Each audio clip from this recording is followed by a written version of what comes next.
dunia heboh tentang COVID-19, coronavirus. Yang WHO buat nama itu bukan siapa-siapa. WHO, PBB, Organisasi Dunia. Itu buat nama itu, bukan saya. Sumbernya perlu dipertimbangkan untuk memutuskan. Indikasi banyak. Indikasi itu ada berupa human error, ya terlihat dari pertengkaran di antara mereka, negara-negara yang menganggap dirinya kuat. Itu sebatas itu yang bisa saya sampaikan. Masalah muasal sumber daripada COVID itu. Benar tidaknya mereka yang tahu. Apa perencanaan mereka yang tahu. Terjadi sesuatu yang kesalahan di sana. Itu kenapa mereka berantem sampai sekarang. Itu indikasinya kita menyebabkan ini adalah muasal daripada. Cukup itu aja dulu, dan jangan terlalu global, terlalu besar, bahkan kita sampai ke sana. Dan kisah Menara Babel itu muasal daripada COVID. Dari indikasi tadi. Oke, sekarang dunia sudah mulai China, beberapa negara. Tapi Indonesia PSBB namanya. PSBB lebih longgar daripada karantina atau lockdown. PSBB pun tingkat stresnya cukup tinggi, apalagi lockdown atau karantina. Jangan heran. Yang ditakutkan penguasa adalah hanya satu, stabilitas. Dari stabilitas berbagai sisi. Bahkan sampai kepada arah perebutan kekuasaan. Konon katanya diisukan seperti itu, tapi terlalu jauh. Oke, sekarang untuk kita, bagaimana kita menyikapi COVID-19 ini, itu aja. Bagaimana kita biar kita aman dari COVID-19, itu aja yang perlu kita pikirkan sekarang. Terutama itu saja. Satu poin terpenting, berdamai sajalah dengan COVID-19. Kenapa harus berdamai dengan COVID-19? Begini, saya perlu jelaskan kepada Anda semua. Anda sudah menyerang COVID-19. Kenapa saya bilang menyerang? Disinfektan itu yang Anda siram kemana-mana, itu adalah bentuk perlawanan. Itu. Oke, perlawanan kita gagal nih. Karena dia berkembang terus. Ternyata realita yang kita lihat sampai saat ini seluruh dunia tak ada, walaupun ada seperti semua penyemprotan di mana-mana, tapi tetap ada. Jadi kita harus akui COVID-19 sudah menyatu di alam ini, sudah bersama-sama dengan kita, dengan alam, dengan kita semua di sekeliling kita sudah ada. Itu COVID-19. Jadi kalau kita mau berperang, masih melakukan hal seperti itu, berbeda situasinya. Tidak terpikirkan kejadian yang berikutnya kalau tetap kita buat perlawanan.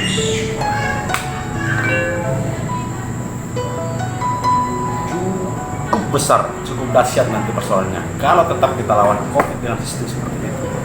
Sistem lockdown dan sistem penyemprotan tadi. Damai itu ada tiga yang berdamai. Karena mereka satu, kini mereka satu.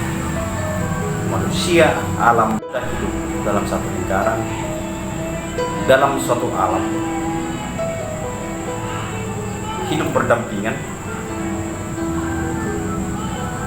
Bahkan mungkin nanti fungsi COVID-19 sudah menjadi saling melengkapi, seperti alam melengkapi manusia, kebutuhan manusia. Mungkin akan seperti itu nantinya.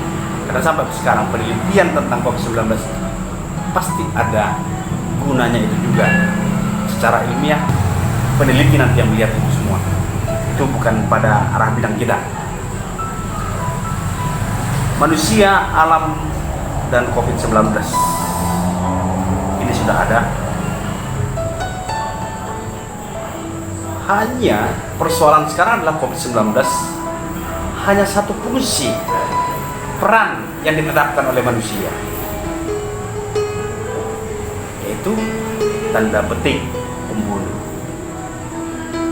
pembawa penyakit. Itu maksudnya pembunuh.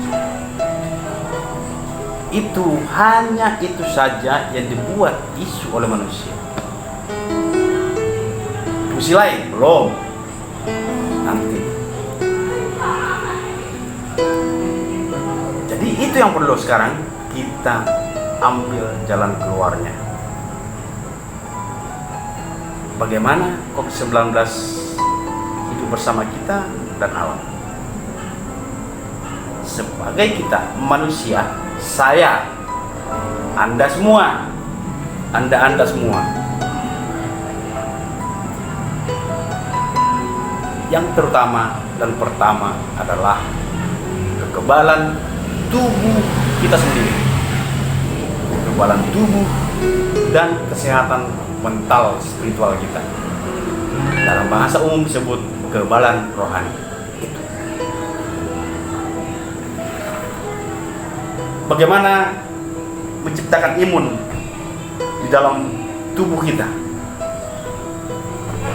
Secara medis atau secara kesehatan masyarakat sudah jelas. Makan, minum, makan pola hidup sehat bahasa mereka. Yang pasti imun yang prioritas adalah kebutuhan daging kita terpenuhi. Makan, minum bisa sehat, tidak sakit. Itu artinya, itu batas itu saja. Itu minimal kekebalan tubuh kita. Masalah jenis makanan tergantung situasi Anda sendiri. Yang penting jangan sampai Anda lemah, badan Anda lemah. Itu konsepnya di sini. Tidak menentukan harus makan ini, makan itu, makan ini. Rohani, yaitu mental, spiritual. Setiap orang harus dijaga. Mengarah lagi kepada psikologi kita masing-masing. Itu yang perlu dijaga. Itu adalah bagian daripada imun. Pikiran Anda kacau, Anda khawatir, tenangkan pikiran.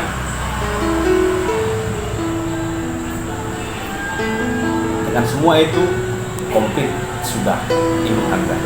Komplit secara jasmani maupun rohani. Komplit. Sudah utuh. Anda sudah terlindungi sudah. Hanya perlu juga perhatikan protokol kesehatan yang ada saat ini. Oke, untuk penyesuaian nanti sampai ke depan. Seperti apa perkembangannya protokol kesehatan ini? Ini kan sudah semakin longgar ini. Kita ikuti perkembangannya sudah semakin longgar. Dari kebijakan juga sudah semakin longgar. Sudah kelihatan bahwa negara-negara juga sudah menerima seperti apa yang akan terjadi ke depan, penanganan seperti apa. Oke, kita lanjut. Masalah alam. Bagaimana COVID-19 dengan alam? Ini kan reaksi tanpa aksi. COVID-19 sebenarnya adalah reaksi tanpa aksi. Alam juga reaksi tanpa aksi. Mereka adalah alamnya, natural dia. Seperti itu kondisi COVID-19 sekarang terhadap alam maupun terhadap kita. Hanya karena imun kita sudah terlindungi, dia akan berubah bentuknya jika mengenai kita,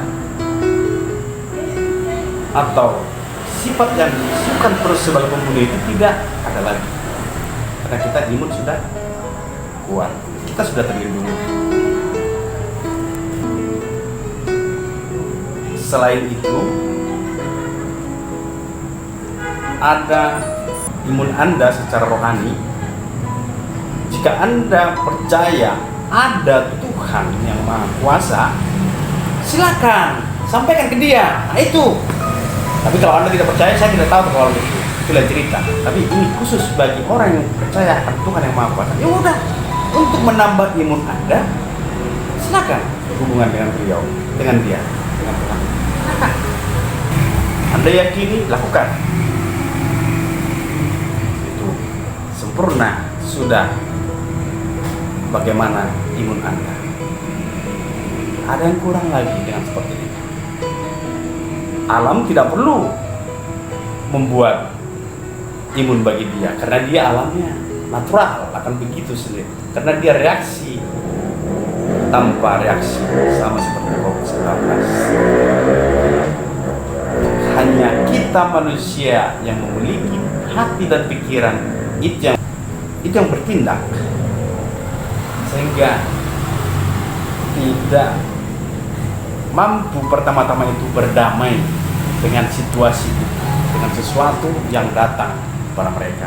Itulah kelebihan daripada manusia, dan itu kelemahan manusia. Sensitif terhadap suatu persoalan karena memiliki pemikiran, hati. Gitu. Jadi selesai sudah COVID-19, sudah ada bersama-sama dengan kita, bersama-sama dengan alam. Alam akan aman sendiri, COVID juga aman sendiri, manusia aman sendiri. Reaksi yang timbul bertiga ini menjadi bersama-sama, hidup bersama-sama, jalan bersama-sama di dalam lingkungan kita. Artinya menyerang, melawan tidak ada lagi, berdamailah. Bagaimana berdamainya? Seperti yang kita jelaskan tadi. Cara manusia berdamai dengan COVID-19, lindungi Anda dengan imun jasmani dan rohani. Alam, ya dia akan reaksi tanpa dia akan berdiri sendiri, dia kan alamnya natural, sama seperti COVID kan seperti itu. Alam itu juga kita fungsikan berfungsi dia. Alam itu kejadian rusak dia. Jadi intinya adalah berdamai. Siapa pemeran utama di dalam perdamaian itu? Manusia, karena hanya manusia yang bisa berpikir, bertindak. Karena semua itu adalah hanya manusia yang bisa bertindak melakukan sesuatu. Karena alam dan COVID-19 adalah pasif. Yang aktif adalah manusianya. Kuncinya manusialah yang berdamai. Silakan lakukan perdamaian itu. Kepada pemerintah, silakan didengarkan itu saja. Terapkan itu dalam kebijakan-kebijakan maupun di luar Indonesia. Tidak hanya di Indonesia, semua negara-negara seperti itu. Terjemahkanlah itu di dalam kebijakan Anda semua. Mudah-mudahan, kebetulan saya percaya kepada Yang Maha Kuasa. Yang Maha Kuasa menuntun para pemimpin bangsa-bangsa untuk mengambil kebijakan yang tepat untuk manusia, alam, dan kemuliaan. Secara sains, silakan melakukan segala sesuatu untuk kebaikan seluruh umat manusia dan bumi. Walaupun Anda bagi orang sains yang tidak percaya dengan Tuhan, lakukanlah secara sains itu. Silakan. Mari kita bersama-sama berdamai, mengungsikan alam yang ada. Karena COVID-19 sudah ada dalam alam. Mari kita. Terima kasih.